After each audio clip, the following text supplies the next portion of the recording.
Grab a cup of tea or listen as you go, ladies.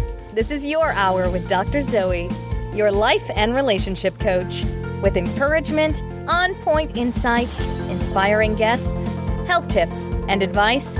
Dr. Zoe helps busy women keep their mind in the game by redefining your superwoman. You're listening to The Dr. Zoe Show. Hey there, welcome to Redefining Your Superwoman. I'm your host, Dr. Zoe. You guys should know who I am and what I do by now. And today we are asking the question, can you change an unhealthy relationship to a healthy one? But first up, you can connect with me by texting the word STRONG to 38470. I changed my keyword in case any of you guys notice. So I'm going to start out with my win because I'm super jazzed about it. I am going to be 45 years old in just a couple of weeks, and I got my first tattoo. Can you believe it? I can't believe it. So here's how it all went down. I've kind of always wanted to get a tattoo, but I couldn't think of anything that was meaningful enough for me to actually put on my body for the rest of my life. My best friend Rosie and I had kind of been going back and forth about getting matching tattoos, but we just never followed through on it. But my son came to me and said, "Hey mom, you want to get matching tattoos?" And somehow everything in me was like, yeah, I do. And so we came up with a tree with roots that form a heart and some birds that are flying off of the tree. And I got a tattoo. It's a little more detailed than that, but I got a tattoo on my back. He got his on his shoulder. And it's not small, guys. It's kind of big. It's like 4 inches long. There's my win. I got a tattoo, and you know what? It might not be my last. I'm really proud of myself for doing it because as I was texting people and telling people, they're like, "What? Are you crazy? Don't do it." Even afterwards, people are like, "I can't believe you did it." And I was a little fearful, not of the pain. That was nothing. I can handle that.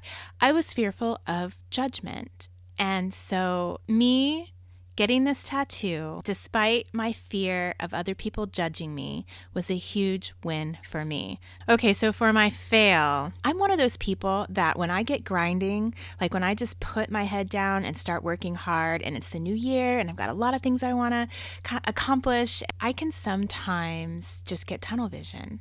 And so my fail is that my best friend called me and said, "Hey, you're slipping. You're supposed to be my best friend, and I haven't seen you recently." We did not actually get together much over the holidays, and life gets busy. So that's my fail, is that I can get so tunnel visioned in my work that sometimes I let outside things slip.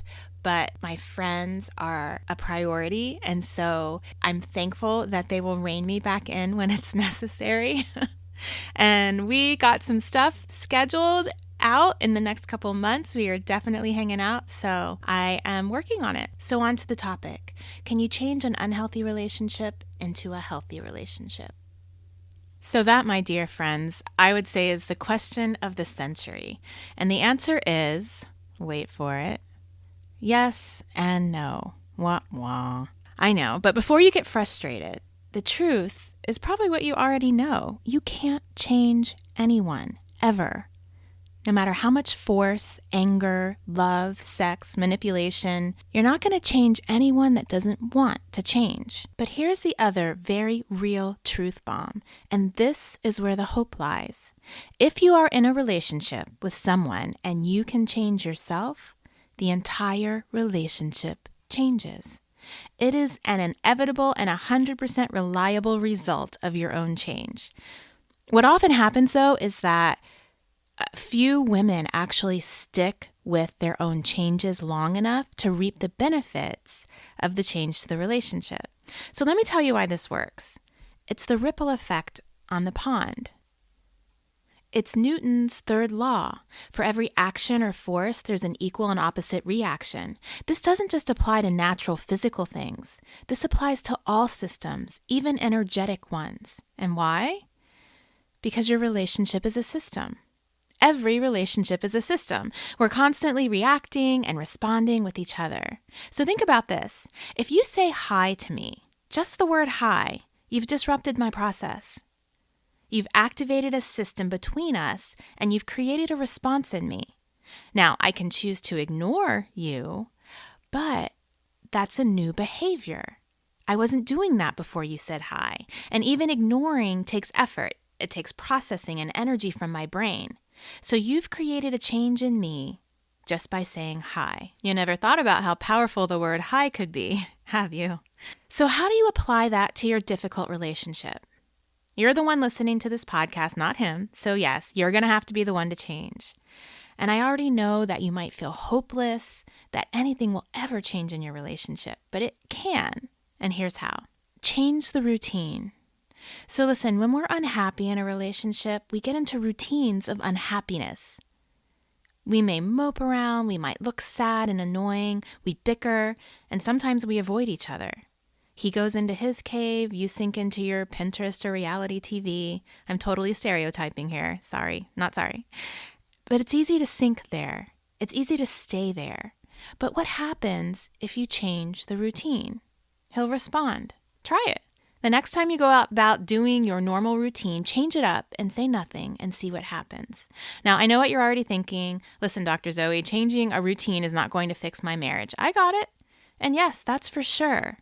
Unless you're changing the routine of criticizing how he speaks to the kids. Or unless you're changing the routine of your own self-talk that looks at him through the lens of not good enough and not what you wanted. Changing those routines will change your life. So I'm going to ask you to also change your self-talk from I'm right to he's right. Now wait, what? You're the one who isn't happy in your relationship. He's the difficult one, not you, right?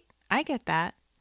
But if your self-talk mantra is all about how right you are and how wrong he is, you're contributing to this difficultness as well.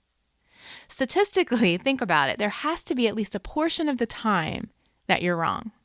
Now, there's that saying that just because I'm paranoid doesn't mean no one's out to get me, which is so true. So I'm also going to say that just because you're right doesn't mean you're never wrong. So try this short internal shift the next time you're frustrated or angry with him. Think this statement, he's right, and try to see it from his point of view. Now that takes a lot of effort, but what you'll find is the more often you do it, the more you'll be able to see your life, your relationship, and yourself through his eyes. And no, he's not going to be right all the time, but if you can understand what he's thinking, then you can actually help mold and fix the situation. Now I'm going to flip it too, because sometimes the issue is not that you think you're right all the time. Sometimes the issue is that you don't value your own opinion, and most of your self-talk is already saying that he's right, especially if there's any gaslighting or verbal manipulation or abuse going on. So if that's the case, you need to practice an opposite routine of my opinion is valuable and my thoughts are valuable. I'm right. And again, here's the kicker. Use those words. Say it out loud when you're interacting with your spouse. You're right. Or what I have to say and think matters. It's got to be the opposite of what you usually do in order to have the best impact, in order to have any impact, actually. Next, I'm going to ask you to shift the responsibility of your happiness back to you. A big pitfall we get into in relationships, and I have been there myself, is that especially in marriages, we begin to put the onus of the responsibility for our happiness on our partner. We expect them to complete us, of course, right? We expect them to meet all of our needs, to show up exactly how we need them to in our lives, often without our even requesting it. And then we get uber disappointed when they don't show up and we sit in silent pain. So what I'm not saying is that your needs are too much. I'm not saying that you are too much. You aren't. Your needs are valid and you absolutely, that's what the exclamation point, you absolutely need to get your needs met. But he might not be the one to meet every one of them. And you need to figure that part out. Short of any type of abuse, and if that is happening, you need to stop listening to this podcast because I can't help you learn to be healthy in an unsafe environment. But short of any abuse, you need to be in a place where you're happy in your life, separate from your spouse in order to ever really be happy in your marriage. And if you aren't happy as an individual, it's not his fault. That's your job. That's your job to figure out why and work towards getting there. You getting content on your own will dynamically change your relationship.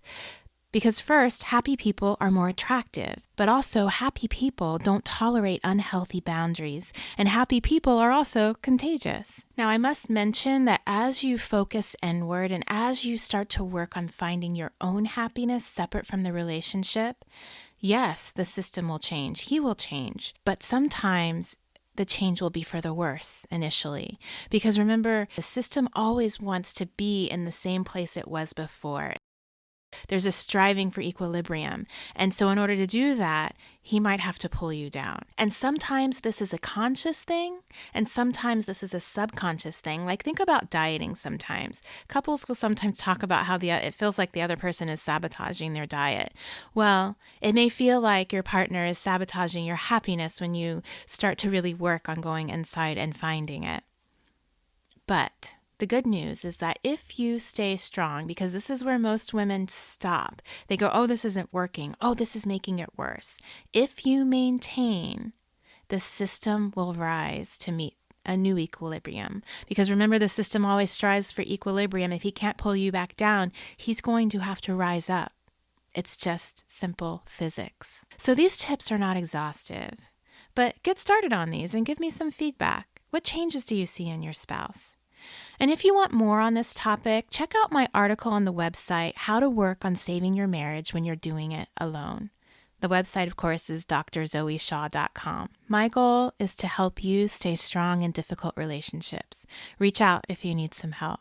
So thank you for listening to the Dr. Zoe Show. New shows go up on Tuesdays. Subscribe so you don't miss an episode. And you can connect with me by texting the word STRONG to 38470. I look forward to connecting with you ladies on social media throughout the week. Have a super week. You've been listening to The Dr. Zoe Show, redefining your superwoman, with your host, Dr. Zoe Shaw. Don't forget to sign up for her monthly newsletters to get encouragement, tips, and skills for keeping your mind in the superwoman game. Connect with her now at www.drzoeshaw.com. Tell your friends and subscribe to her podcast on iTunes. Join us next time for another edition of The Dr. Zoe Show.